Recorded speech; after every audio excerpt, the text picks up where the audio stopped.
Uh, Hello, hi everyone. My name is Adam, and I'm going to host your webinar, this webinar tonight.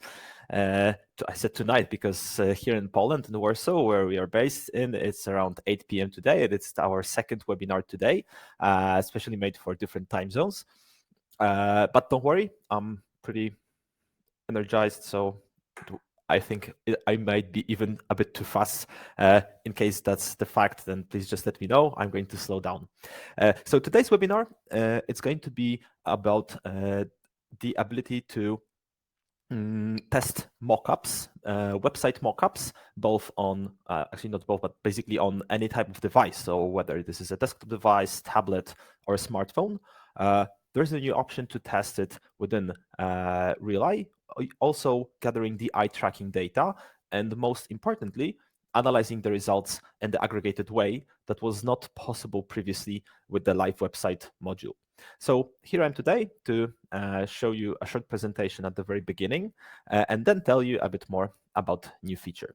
So I'm going to start with participating in such a study. I've created some time ago a study on Amazon.com page mockup this time. I'm going to participate in it. You'll be able to see what I'm doing, and then afterwards we're going to jump and see how to create such a study inside RealEye.io platform. And then once we're done, I'm going to jump into results so we can draw some conclusions out of the study. Basically, I'm going to focus at some point on the main differences between testing live websites and testing mockups. So it might be pretty logical that both things are testing basically the same type of content, whether this is just a website, right? But the idea here is that if we're testing a live website, we're basically testing anything that is happening on the screen, no matter if it's a I don't know, a website, a browser bars, interaction with bookmarks or anything. Meanwhile, testing and because of this, there is no option to run the aggregated data analysis. Meanwhile, while testing mockups, and there is this additional and pretty powerful option to test the data in an aggregated way, so to run a typical quant research. Okay, so a few words about the company, so you will know a bit more where I come from. So I represent RealEye. I'm one of the co-founders. We've launched RealEye around actually more than 5 years ago already. We're trusted by companies and universities from all over the world. Actually, our tests are being held in more than 25 different languages, and we collect the data all around the world, basically anytime there are several panelists from somewhere, several or dozens of panelists doing some eye tracking studies currently. So it basically works all around the world. So just to give you an idea of how it used to be in case you're new to eye tracking. So before eye tracking was available on webcams, researchers had to create a special laboratory, purchase expensive hardware. Because of the offline laboratory, the data collection process was rather slow, it was offline, and you could only have local participants. The entire setup was pretty hard to use, and like the worst thing about it was that as a researcher, you'd have to wait a lot time to get the data. Imagine that you can field like 10 people a day. Then in case you wanted to have, I don't know, like 100 people, that would last 10 days. So let's say 2 weeks. And that's time consuming, and that's money consuming. So while switching to webcams, while taking into consideration that the webcam can be also a data collector for eye tracking data, we are finally free of the offline laboratory setups. We can now treat every home of the panelists as the let's say virtual laboratory, and gather the data immediately and in parallel. Therefore, panelists can stay offline. So it means online. Sorry. So it means that we can actually field all over the world without inviting them online on site. And the fun fact is that because of this, even though you're getting lots of advantages, it's cheaper because first of all, you don't have to purchase an expensive equipment, you don't have to set up the entire laboratory, and second of all, it's much faster because you can run the test in parallel on hundreds of people at the same time, and so you can get the results today. So clearly you can see the benefits.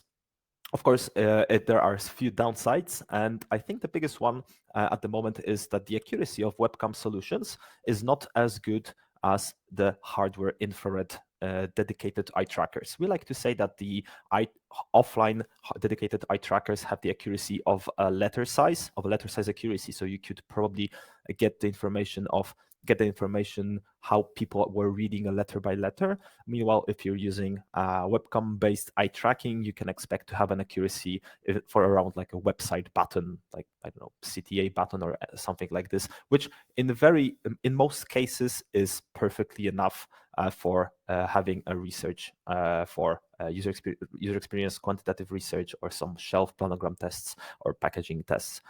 Moreover, if you're thinking about running an aggregated data analysis, then the error is getting lower and lower because when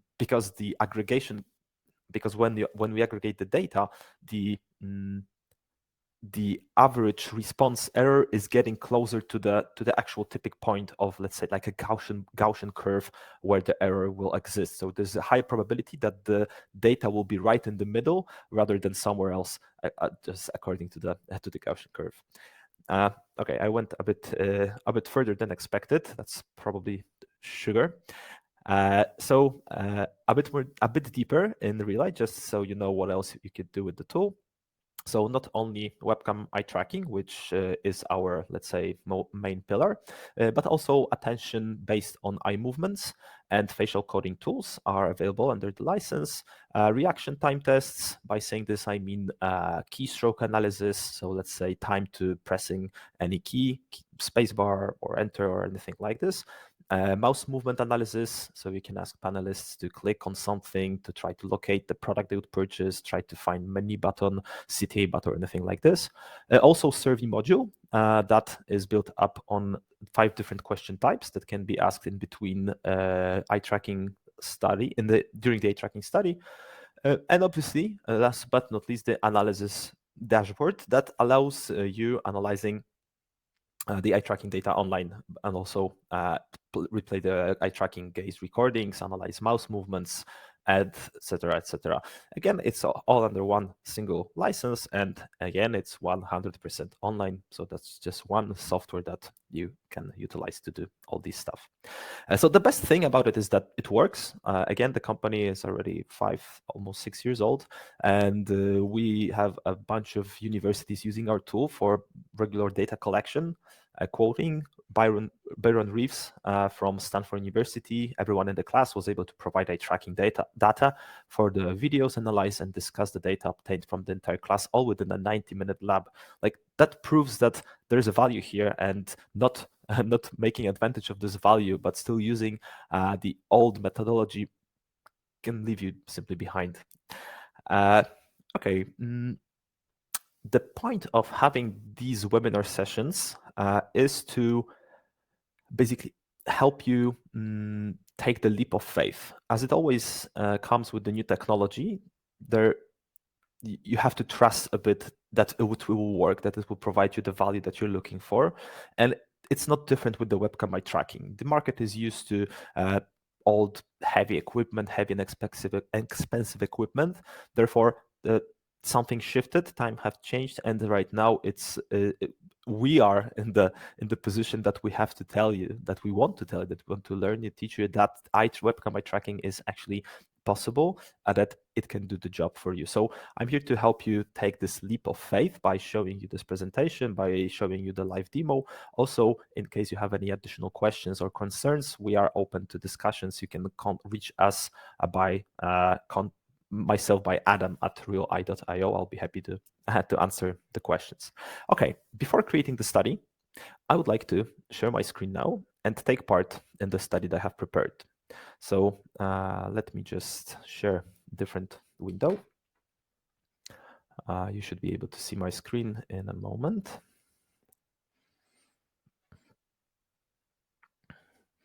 Okay, let me just hide myself. So this is a typical eye tracking test that starts with several lines of instruction and the calibration. So let me just go through it by explaining what is happening on the go. In case you haven't done it before, then enjoy. So I have to choose my camera that I'm going to use in the test. I have two cameras, that's why this pop-up appeared. Then a few instructions. I have to keep my head more or less still. And now the calibration starts. So the calibration is made out of 40 different points, red dots, that are moving around the screen. So all I need to do is just to look at these dots moving all around, and the calibration is being performed on 3 different backgrounds, white, black, and gray.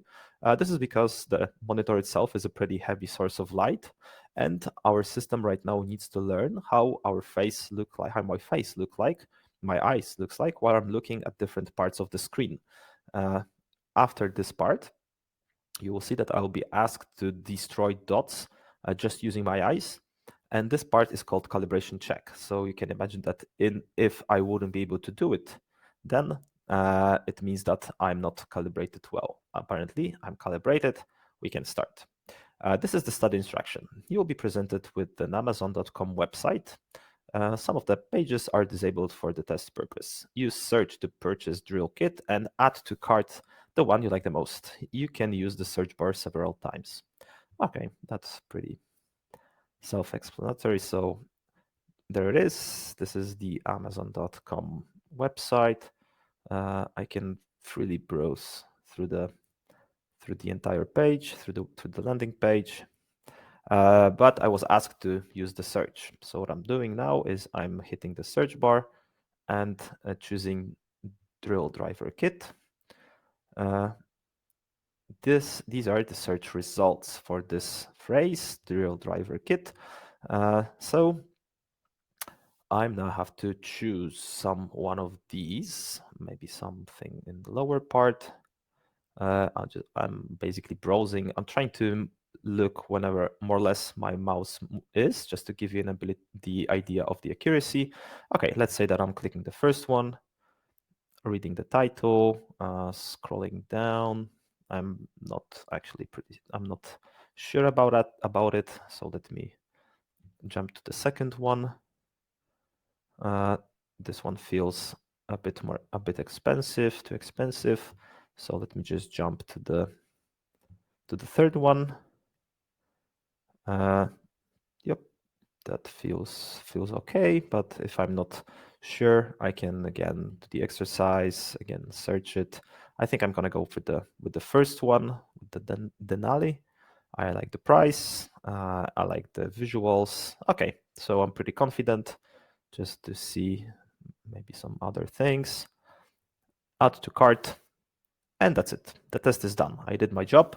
How important was a specific element for your decision?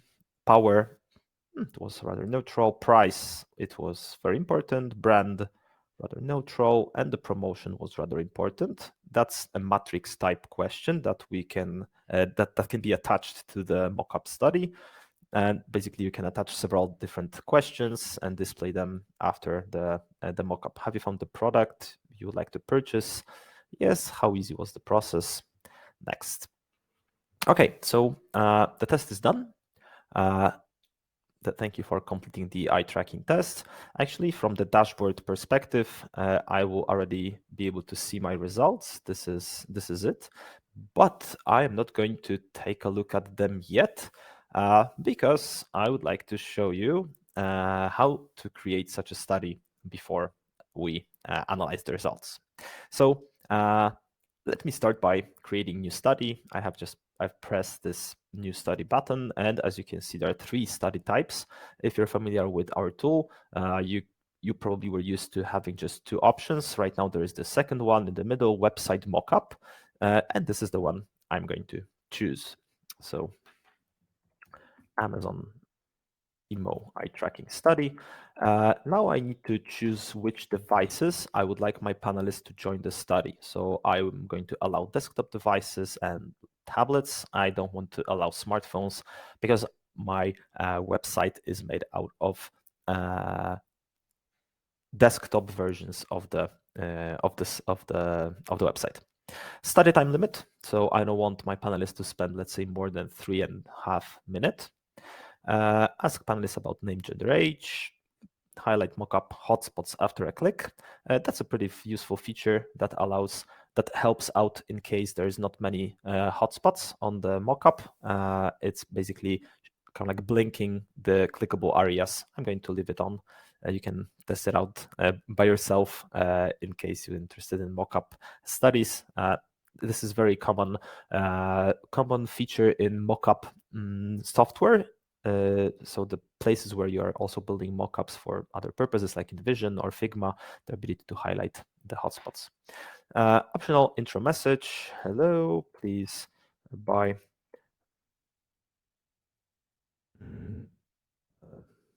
Please buy. That was a drill from Amazon.com website.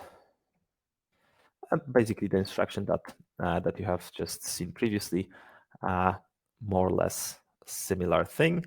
And now it's time to add the content to the mockup. As you can see, the mockup can be created either from images or videos. So let me now quickly demonstrate you how I did my mockup based on images. So this is an Amazon.com page, and this is the home page, and that was part of the study. So all I need is an image version of this website. Therefore, I have this little plugin called Go Full Page.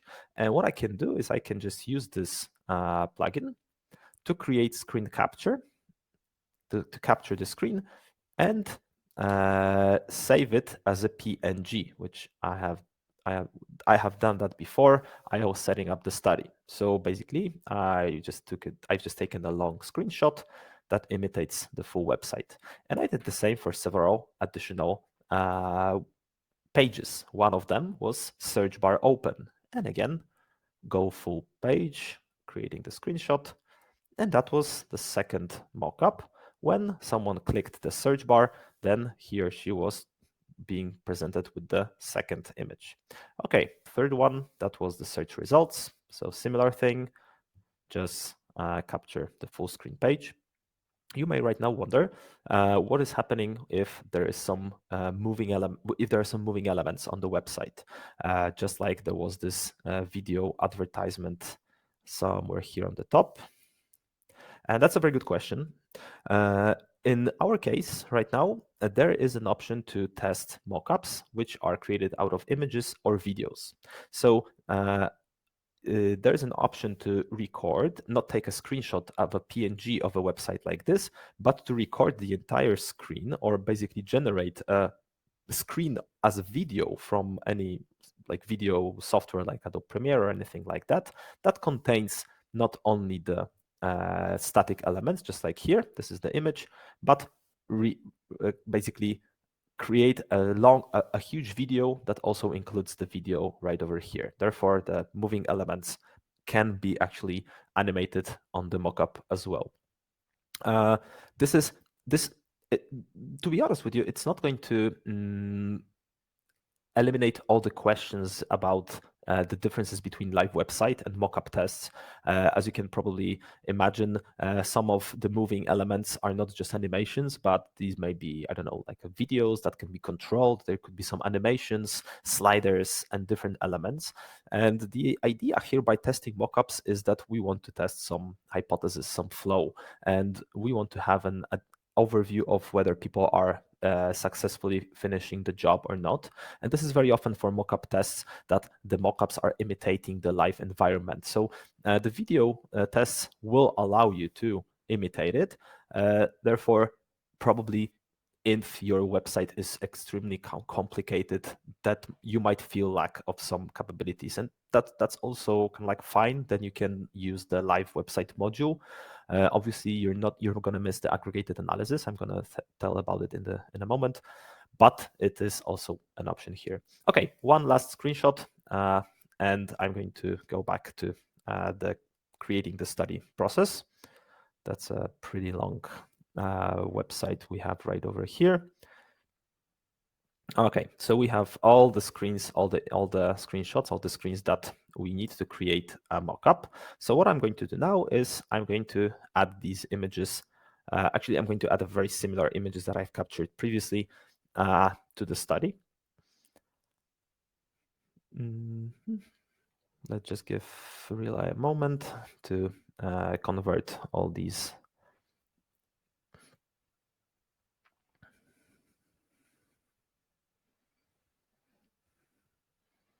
Mhm.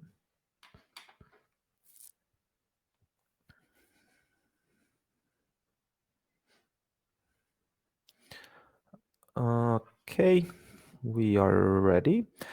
So this is a mockup timeline. We can right now reorganize the elements to fit the more or less specific order. So obviously you would like to start with the home page. This is the first one. Then I would like to have this search field as the second one. It doesn't have to necessarily be displayed as the second one. It depends on the triggers that we're going to run. But let's say that just for the order of the entire study, we're going to make it right like this. Okay, I can see that one of the items is missing. I've seen that there was some error while uploading. Now I can see that all of them are ready. Okay, so what do we have here right now are these screenshots of homepage, search bar open, search results with 3 products and 3 separate products. So right now I need to set hotspots. Setting hotspots is a easy and rather not complicated process where I need to select desired areas on these images and tell RealEye what it should do while if someone clicks the area. So in this case, if someone clicks the search bar, I would like them to be redirected to Amazon search field.png. This is the second stimuli that that I have uploaded. Okay, save. That feels good enough.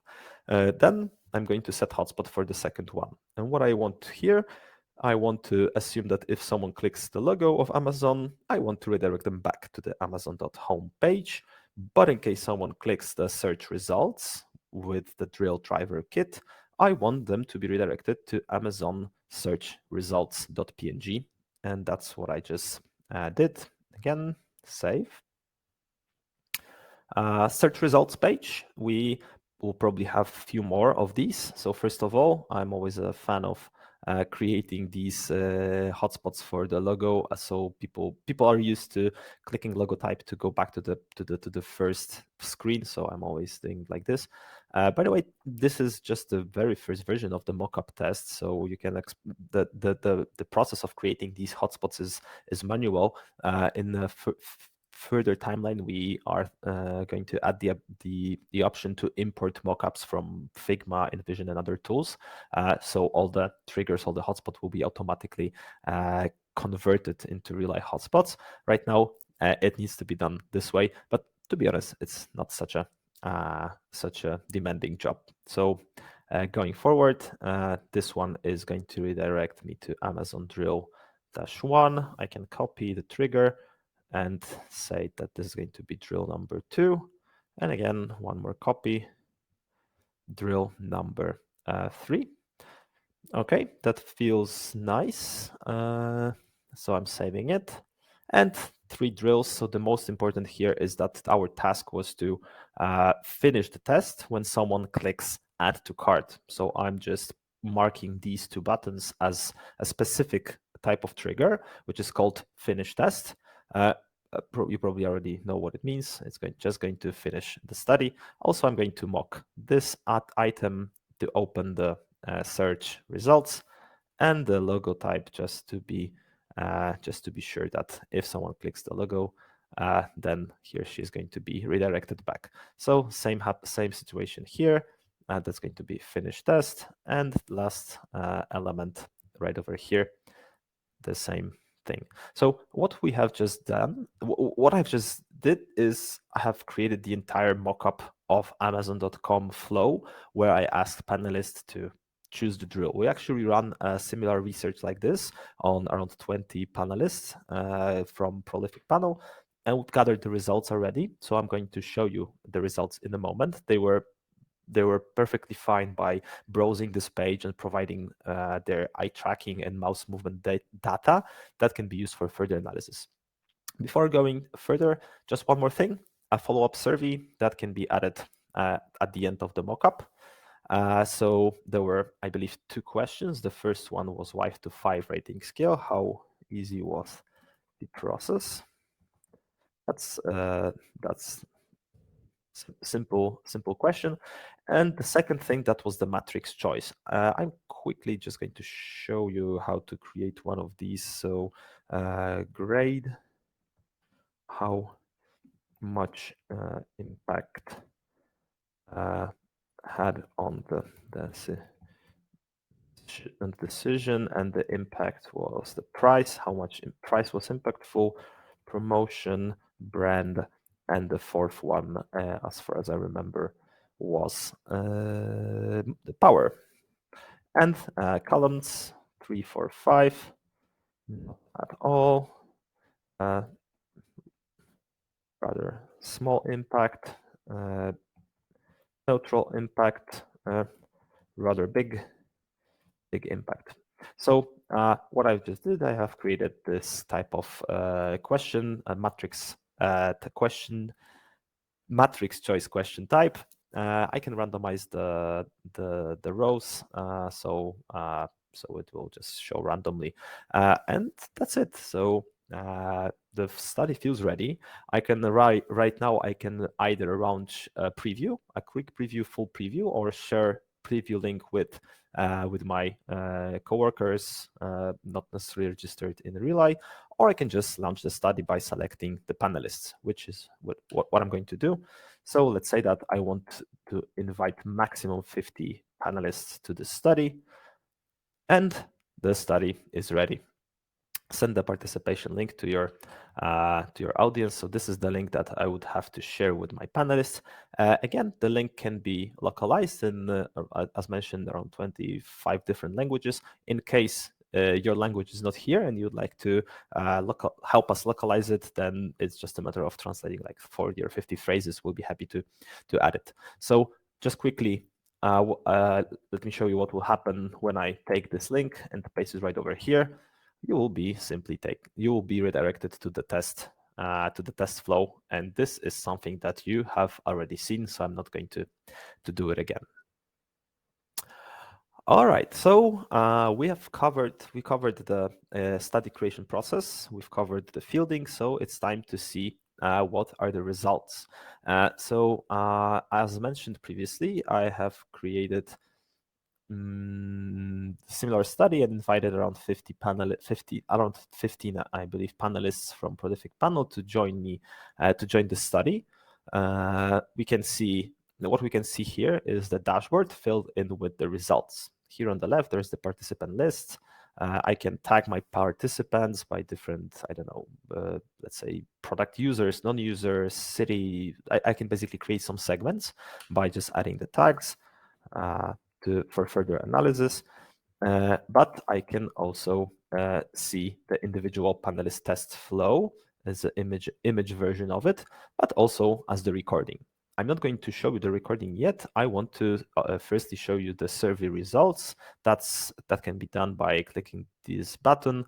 We can see that, for instance, in this case, the price was rather, I would say, important to majority of the of panelists. The brand of the drill was apparently rather not important or neutral. The promotion was neutral or rather important, and the power very similar to the promotion. Also, the choice question: have you found the product? Well, yes, that was basically the question: have they found the drill? Not have they found the product they would purchase. So all of them answered yes. And they graded the experience, as you can see, as rather easy. So this is aggregated analysis for all of them. But right now, let me go back and see some recordings. So let's just hit a recording button and see a recording session of one of the panelists browsing the Amazon mockup. So what we can see right now is the fixation plot. So these are the fixations made one by one, and the lines between them are the saccadic eye movements. As you can see, it feels like someone was just browsing an Amazon website. It doesn't seem like this is a mock-up. Of course, in case there would be some animations, and that was a video content, video mock-up, then the videos would be here playing as well in the repetitive mode. So we can basically observe how someone was struggling or not by making the purchase or making the choice.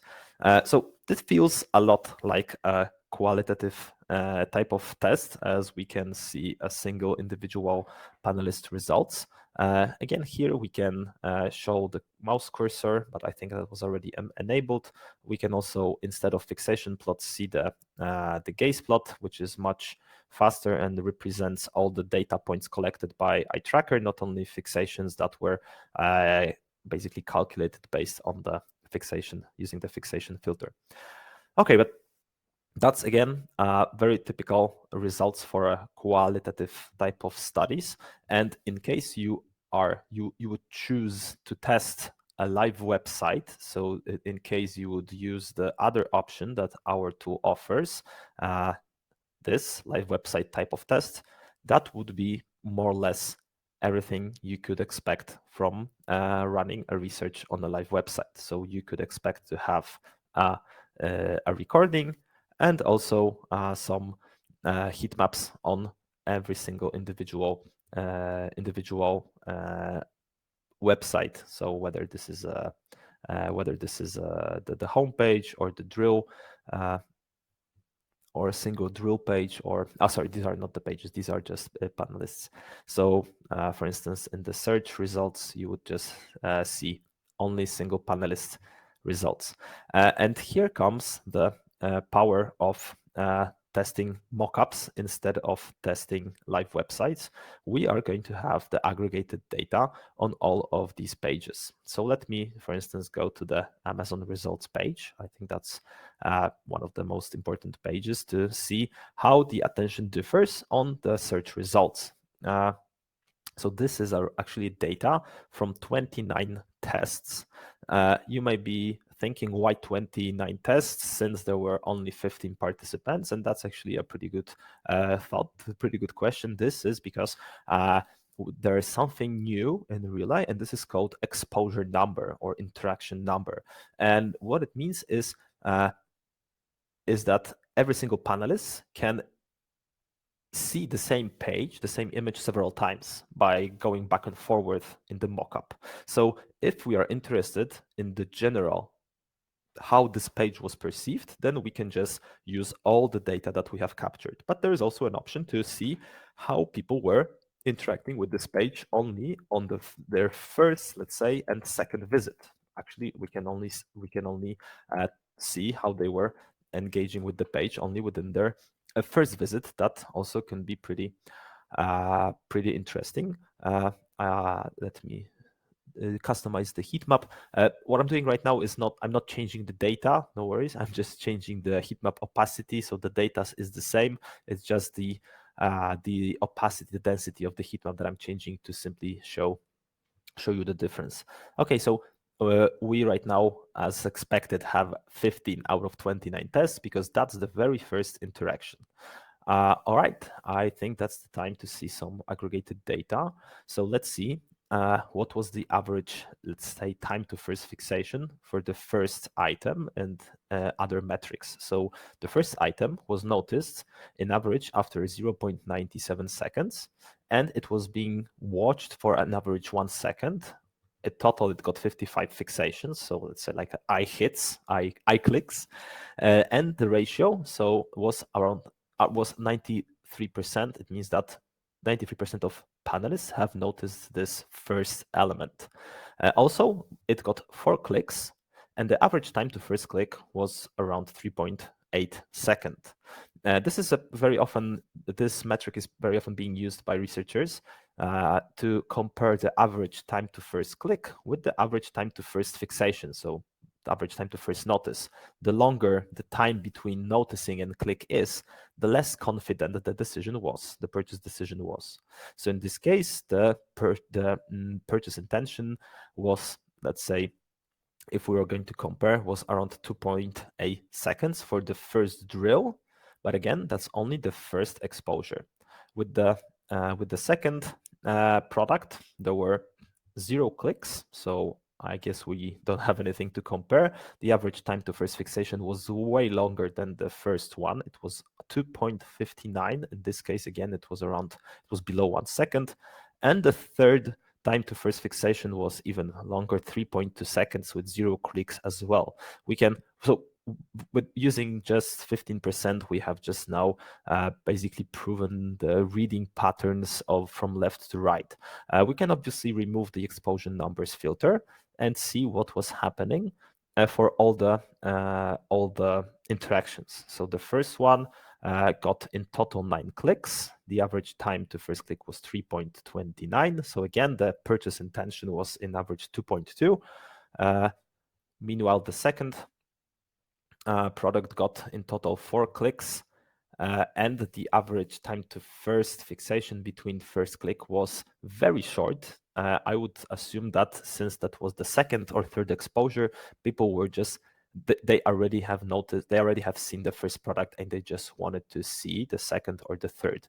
Again, the areas of interest that I'm presenting to you right now can be stored for further analysis. So I have already selected another area of interest here. The third one, in total 3 clicks, average first time to first click 1.81 in this case. Average time to first fixation a bit longer. This is probably because that's actually pretty interesting that the average time to first fixation was longer. Okay, that it's because more people, 18 people, have noticed this element. Within 18 exposures, people were this element was noticed. Therefore, there were less 3 clicks. So it's hard to compare when there are different numbers, but that's probably something that can be easily done when having some A/B test scoring or something similar. Okay, so just one more thing. I have not presented to you the mouse click and mouse movement. So this is also here. We can observe how people were moving their mouses, their cursors, and whether they were clicking or scrolling, etc. So we can do very similar data analysis for the individual pages. So for instance, here we can see what was the let's say how much attention went to the pricing box in comparison to other products, how much time people were spending on image, and so on and so on. This is again all aggregated stuff, and it's not, unfortunately, not available yet for the live website. Therefore, we do have some ideas on how to handle it, perhaps in the nearest future. Okay, I think I'm going to go back to you now. I'm going to stop sharing my screen and go back to the presentation. Actually, yeah, one more thing about accuracy and sample size. I'm always repeating that because I think that's pretty important when running the webcam eye tracking. I mentioned it at the very beginning that while using webcam eye tracking, or actually any type of eye tracking, something called error can appear. And this is something like this. So you are asking your panelists to look at the cross, and something like the data point like this will appear. And this is pretty regular stuff in the eye tracking measurements, and this is called an error. So you can also think of it as that there is the probability, as mentioned at the very beginning, of the Gaussian curve that represents the probability of an error. So further from the center, the probability of the error is going to be lower. Imagine right now when you're running an aggregated data analysis that can be run actually on the mockups, then more data you collect, and the error is getting more and more dense. Sorry, the prediction point is getting more and more dense in this very center of the tested object. So in this case, you can think of it as two Gaussian curves with the tipping points in the middle. So what I mean by saying it, what I wanted to say is that even though webcam eye tracking accuracy might cause some I don't know, question marks in your head, then if you're thinking about running an aggregated data analysis, then just keep in mind that the error is going to be minimized in time. This is an actual study of an accuracy that was performed, and it shows basically what I wanted to say, that the majority of the fixations calculated by the fixation algorithm are going to be in the zone of, in our case, around 110 pixels. And that's something that that will happen when running an eye tracking research, and therefore it's nothing to be afraid of. It's just make sure that you're aware of something like the measurement error and take it into account while making some decisions for your hypothesis. Okay, I think that's the good moment to end the presentation.